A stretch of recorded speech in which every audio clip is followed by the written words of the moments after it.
नमस्कार दोस्तों, आपका स्वागत है हमारे इस ज्योतिष वाले चैनल में। तो आज हम एक बड़ा ही डीप कॉन्सेप्ट के बारे में डिस्कस करेंगे, जो कि आपके लाभ के लिए बहुत इम्पोर्टेंट है। लाभ के लिए बहुत इम्पोर्टेंट है और ये ऐसा टॉपिक है जिसके बारे में अभी हम चर्चा करने जा रहे हैं। ये टॉपिक कोई ज्योतिषी या ज्योतिष शास्त्र में ज़्यादातर इसे डिस्कस नहीं किया जाता, लेकिन ये टॉपिक काफ़ी डीप है और ये बहुत ही प्रॉफिटेबल टॉपिक होगा। ठीक है, आज हम चर्चा करेंगे नक्षत्रों के बारे में, जो कि आपका एक रूट होता है। रूट नक्षत्र हमारे लाइफ का एक रूट पॉइंट होता है।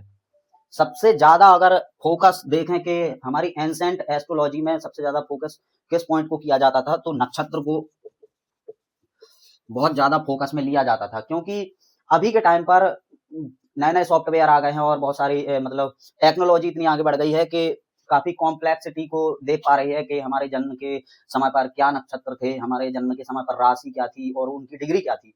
और उस टाइम पर जिस टाइम का ये टॉपिक अभी हम डिस्कस करने जा रहे हैं, ये टॉपिक उतना ज्यादा मतलब चर्चा में नहीं था। मतलब जो राशियां और उनकी डिग्री वगैरह ये सब टॉपिक जो अभी आजकल देखा जा रहा है, इतना ज्यादा मतलब चर्चा में नहीं था। और आज का हमारा टॉपिक है नक्षत्र के बारे में। और नक्षत्र बेसिकली 27 नक्षत्र होते हैं, आपको पता होगा 27 नक्षत्र होते हैं। ठीक है, टोटल पूरे ब्रह्मांड में एक अगर सर्कल बना दें, ये हमारे अंतरिक्ष का 360 डिग्री का अगर सर्कल बनता है, तो इस सर्कल में 27 नक्षत्र पाए जाते हैं। हमने इस टॉपिक पर पहले भी चर्चा किए हैं।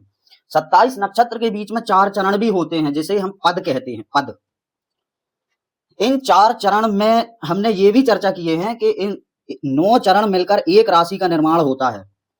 जो नक्षत्र है, नक्षत्र बहुत बाद की दूरी तय करता है। ये ग्रुप ऑफ स्टार्स है। नक्षत्र को अगर हम सिंपल लैंग्वेज में समझे तो ये तारों का समूह है, मतलब एक तारामंडल समझ सकते हो आप नक्षत्र को। नक्षत्र के और पास में आएंगे तो हमें राशियां मिलेंगी, और पास में आएंगे तो हमें प्लैनेट्स मिलेंगे, ग्रह मिलेंगे। तो यहां पर हम मेनली फोकस करेंगे नक्षत्र के बारे में। आपके लिए लाभ का पॉइंट क्या हो सकता है? लाभ का पॉइंट ये हो सकता है कि आप किसी ना किसी नक्षत्र में जन्म लिए होंगे। इन 27 में से ही किसी ना किसी नक्षत्र में आपका जन्म हुआ होगा। ठीक है, जिस भी नक्षत्र में आपका जन्म हुआ है उससे ठीक 27वां काउंट करने पर, मतलब मान लीजिए अगर आपका जन्म मूल नक्षत्र में हुआ है, या रेवती में हुआ है, या घनिष्ठा में हुआ है, या किसी भी वटेवर किसी भी नक्षत्र में आपका जन्म हुआ है, उसी को कंसीडर करके 27 तक काउंट करने पर जो उससे जस्ट बिल्कुल पीछे आता है नक्षत्र, उसके बारे में चर्चा है हमारी। आपको लाभ का पॉइंट ये हो सकता है कि उस जो भी नक्षत्र आ रहा है, मतलब 27 नक्षत्र पार करके जो नक्षत्र आपको मिलेगा, उस नक्षत्र के देवता,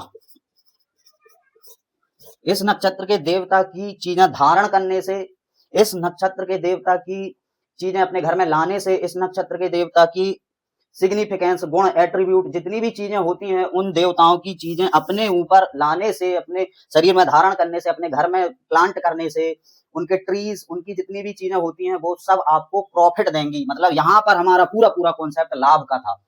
तो इस टॉपिक में हमने लाभ के, मेनली लाभ के बारे में चर्चा की है।